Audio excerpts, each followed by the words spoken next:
Ecco, sono in compagnia di un grande amico, nonché un grandissimo tenore che ha girato il mondo, grazie alla sua bellissima voce, alla sua bellissima arte e alla sua capacità di far musica.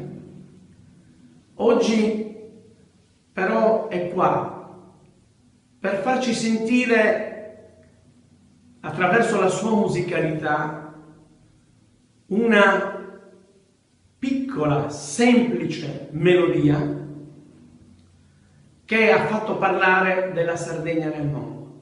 Infatti Alessandro, oltre alla sua carriera di cantante lirico, ha dedicato tanto tempo e ora ha un suo progetto importantissimo, Incantos de Sardegna, dove porta in giro per il mondo le melodie della Sardegna.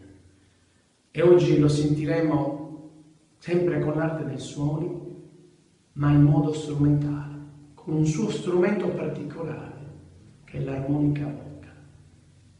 Questa melodia meravigliosa di Rachel Lessini, Non poto riposare.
Grande Alessandro, ci sentiremo presto anche con i concerti con l'ensemble Torrino e con i tuoi concerti di Incantos de Sardegna che ti permetteranno di portare la nostra musica nel mondo. Grazie, ciao.